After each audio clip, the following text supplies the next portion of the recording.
Good evening, Florida lacrosse fans. Was not able to take this morning. I had my dental appointment pushed back to tomorrow. So this is Lee Roggenberg, Florida Lacrosse News. You'll notice that because it's early evening, I decided to title this one Happy Hour instead of Morning Coffee. Just wanted to give some updates on some of the news of the day and let everyone know that I'm going to be preparing separate videos for the girls 1A and 2A. Probably will work on that tonight. Try to get it up so that you'll have something to wake up to in the morning. Again, Lee Roggenberg, Florida Lacrosse News. First thing I want to do is I want to give a shout out to Booker Corrigan again. Booker and Bob Schreiber were broadcasting yesterday the Under Armour Game of the Week. They were at the they were actually at Haverford outside of Philadelphia.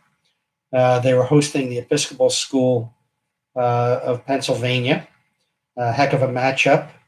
Although, to be honest, I think that some of our teams would certainly be highly competitive of what I saw on the field yesterday. Nice thing is that I think in the third quarter, Booker gave a nice shout out to the website again. We thank you, Booker. I watched most of the game online. If you're looking for something to watch, you don't have anything going that particular evening or afternoon, I can tell you that the Under Armour games online are terrific games to watch. You get a lot of possibilities, MIAA games and other teams in that area. So you try to catch a game if you can. Another thing I wanted to do was I missed one Florida player on the wrap-up of the Florida Kids in Division I.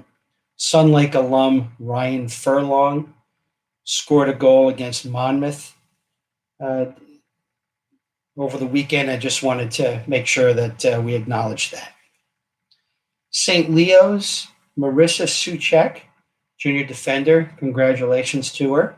She's been nominated, one of, I think, the 3 or 4 finalists for Division II for the Yardley Love Unsung Hero Award. That's a great honor, even if you don't win it, just to be nominated for it.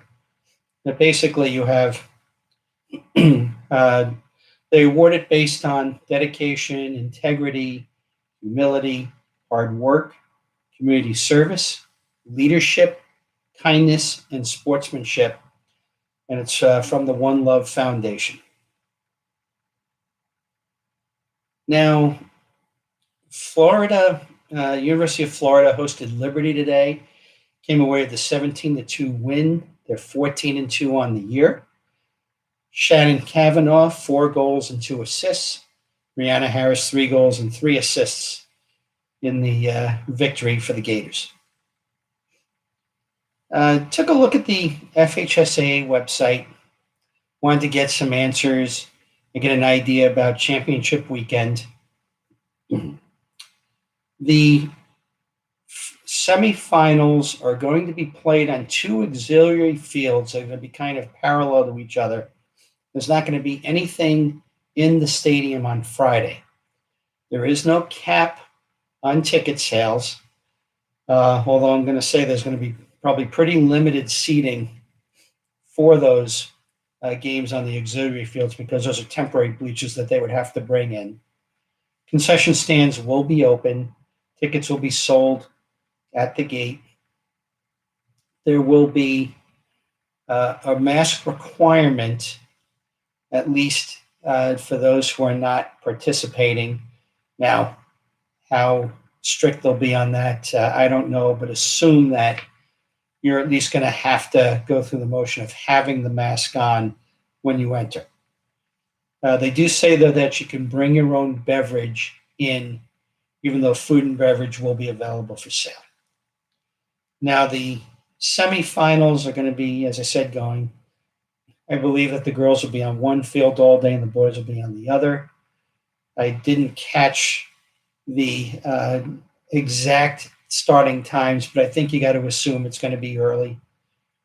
So if you're there all day, that's great. The Saturday finals in the stadium will be starting at 11 a.m. and will be the girls 1A, followed by the boys 1A at 2 o'clock, the girls 2A at 5 o'clock, and the boys 2A at 8 o'clock. So if you're planning on a long drive and going home for the boys 2A, you might want to take into account that that game is not slated to start until 8 p.m. Now, 3 hours between is a change. In the past, it was scheduled at about 2.5. It certainly took away from warm-up time for games, and God forbid you had an early, lengthy overtime game early in the process, pushing that back. But this is a little spaced out a little bit better, and we'll hopefully be able to basically get the games in as scheduled. Westminster Christian received notice. Head coach Steve Hernandez has resigned. He's going to be moving over to Columbus to be part of that program. So the Westminster Christian athletic director asked me to put out the notice for those who are interested. You can reach the athletic director at the school directly, and I will put up the contact details on the website.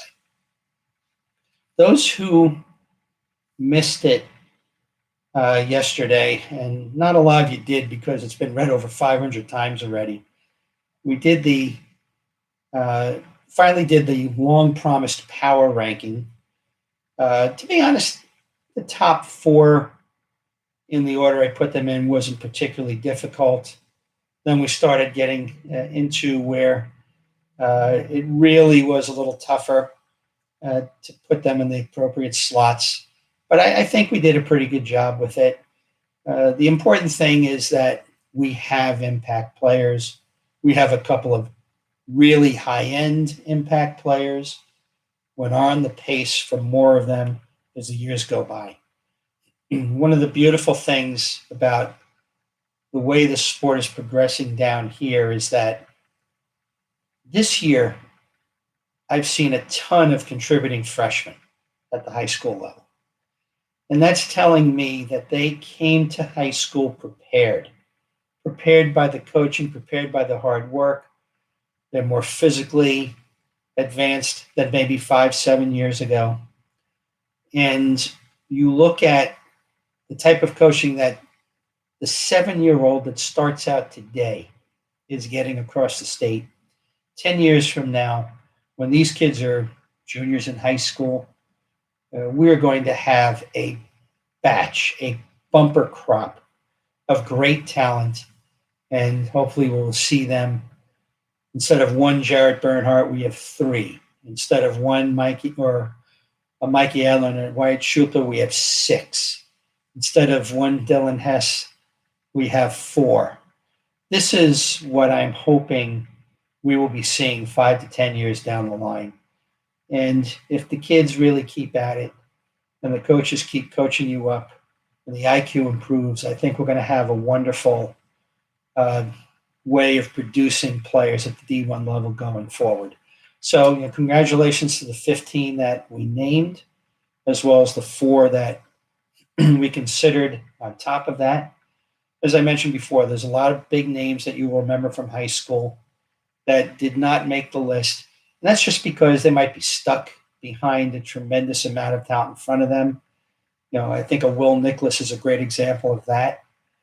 Or they're just not quite making the impact that some of the others in front of them are making. So, as I said, I'm going to be working on, I'll do the girls 1A preview first. I'm going to do that as a separate broadcast. And the same thing with the girls 2A, learning a little bit from those first rounds, not to try to do these 30-minute videos going forward. So that's it for this one. Update Happy Hour. Lee Roggenberg, Florida Lacrosse News. Look forward to our remaining videos tonight and tomorrow morning. And saying so long from the Sunshine State.